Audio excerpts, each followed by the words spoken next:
Assalamualaikum warahmatullahi taala wabarakatuh. Saya Helizan bin Muhammad Khalid 283408 daripada kumpulan 10 akan membentangkan tajuk Falsafah dan Kemanusiaan mengenai LGBT. LGBT juga kadang-kala dipanggil GLBT adalah akronim merujuk secara kelompok kepada golongan lesbian, gay, biseksual dan transseksual. Sekatan ini telah menjadi arus perdana sebagai penempatan diri dan ianya telah diterima pakai oleh majoriti seksualiti dan pusat komuniti berasaskan identiti jantina. Dalam kegunaan sejak 1990-an lagi, istilah LGBT adalah keserapan parab LGB dan dalam kegunaan moden, akronim ini berkaitan dengan perbezaan budaya. Sekatan ini telah menjadi arus perdana sebagai penempatan diri dan ianya telah diterima pakai oleh majoriti seksualiti dan pusat komuniti berasaskan identiti jantina dan media di Amerika Syarikat dan juga beberapa negara lain. Assalamualaikum dan salam sejahtera. Saya Nurhalisa Ismail 283365. LGBT kini telah menjadi satu fenomena yang diterima masyarakat sebagai satu konstruk sosial yang lumrah dan telah berkembang ke seluruh negara termasuk negara Malaysia. Di Barat sendiri telah banyak usaha untuk menghalalkan perkahwinan sejenis dari segi undang-undang, dan di Malaysia sendiri Gabungan Persatuan Bangsa-Bangsa Komanggo atau Badan Bukan Kerajaan NGO telah mengemukakan beberapa tuntutan yang mendorong Malaysia untuk mengiktiraf hak-hak orientasi seksual dan identiti jantina SOGI. Pengaruh dalam ini melibatkan aspek dalam diri sendiri yang mendorong ke arah kehidupan seseorang tersebut. Naluri menyukai lelaki atau perempuan lebih berkait rapat dengan aspek dalam diri sendiri atau kehendak diri. Dan terdapat beberapa info yang menyatakan bahawa mereka yang menjadi gay atau lesbian ini kerana naluri menyukai lelaki atau perempuan yang sangat tinggi. Pengaruh masa lampau juga akan memberi kesan negatif kepada dirinya dan juga keluarga. Dan pengaruh kurang penghayatan agama merupakan salah satu faktor berlakunya penularan berkaitan lesbian, gay, bisexual dan transgender ini. Golongan yang terlibat dengan LGBT ini tidak akan dapat membezakan antara perkara yang baik maupun perkara yang buruk. Assalamualaikum dan salam sejahtera. Saya 283206 Muhammad Amirul Aiman bin Zakri. Saya akan menerangkan tentang faktor-faktor pengaruh luaran. Pengaruh luaran melibatkan aspek di luar diri sendiri yang mendorong kepada berlakunya gejala LGBT ini. Yang pertama adalah pengaruh media sosial. Pengaruh media sosial berfungsi besar mempengaruhi pemikiran golongan ini melalui pelbagai aplikasi seperti Facebook, Twitter dan Instagram. Hal ini akan mendedahkan konten budaya seks songsang terutamanya dari negara barat. Bukan itu sahaja, pengaruh rakan sebaya juga mendorong berlakunya gejala LGBT ini.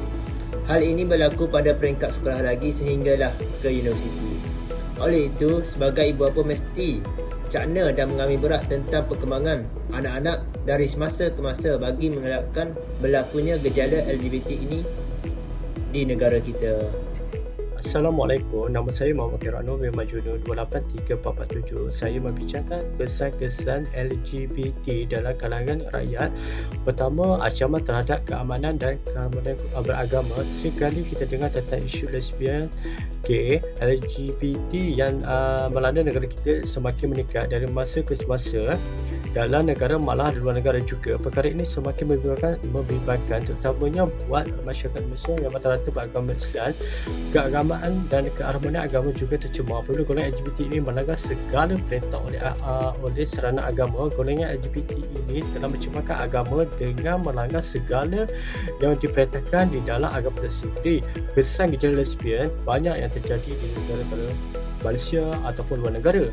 Pemikiran golongan LGBT ini boleh merupakan asas tamadun budaya negara kerana ini dapat mengecam sistem kewargaan di mana-mana di dalam negara kita ataupun di luar negara.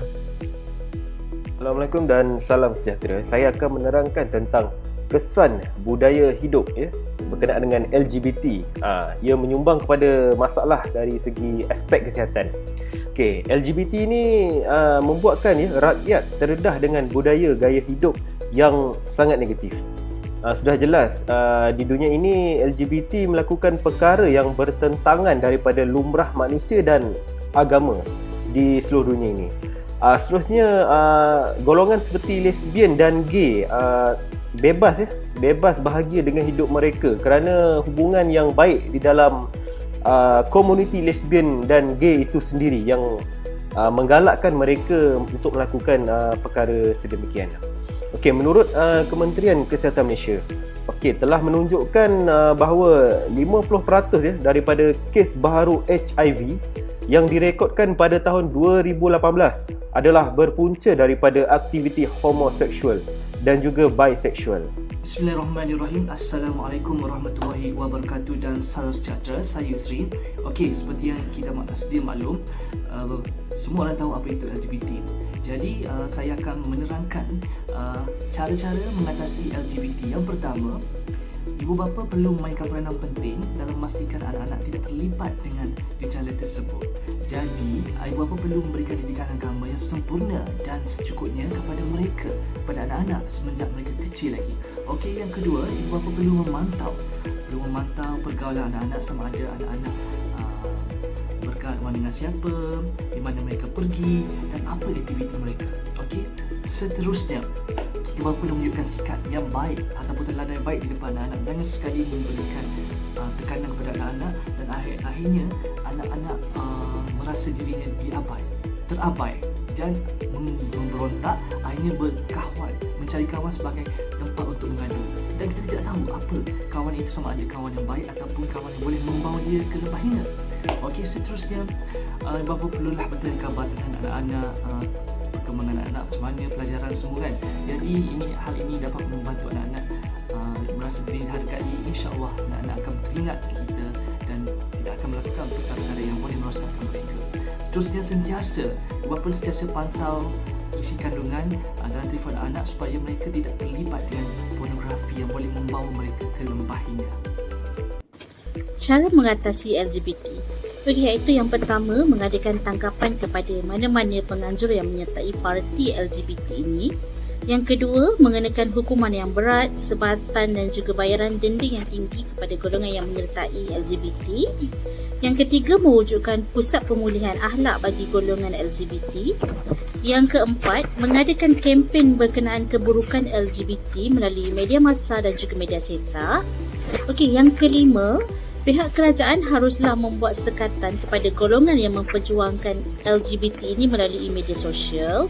Dan juga yang terakhir, kita sebagai masyarakat perlu berganding bahu membantras LGBT ini supaya gejala ini tidak merosakkan anak bangsa dan juga negara.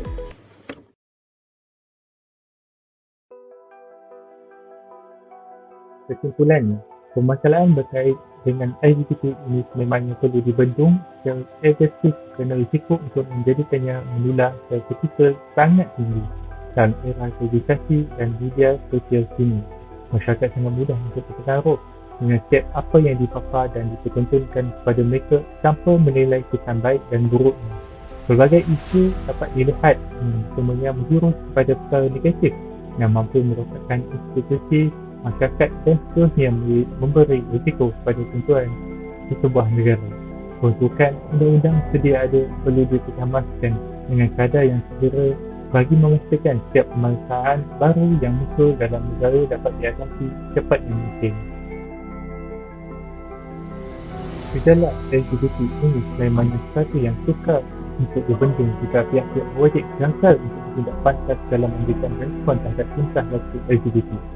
Walaupun terdapat pelbagai cabaran yang perlu dihadapi oleh pihak-pihak yang diberikan tanggungjawab untuk menangani isu LGBT ini, namun segala cabaran itu perlu ditempuh dengan bijaksana agar kegiatan LGBT ini dapat ditengkang sehabisnya. Usaha-usaha yang dicadangkan diharap dapat membantu meningkatkan gejala LGBT ini dan akhirnya memastikan kehidupan sosial masyarakat sentiasa berada dalam keadaan yang sepatutnya. Sebuah negara yang maju tidak hanya berkisar tentang kemajuan infrastruktur dan perancangannya. Malah yang lebih penting adalah menyusun tentang sikap, peradaban dan kehidupan sosial masyarakat namanya pasti lunas. Kehidupan manusia sejagat.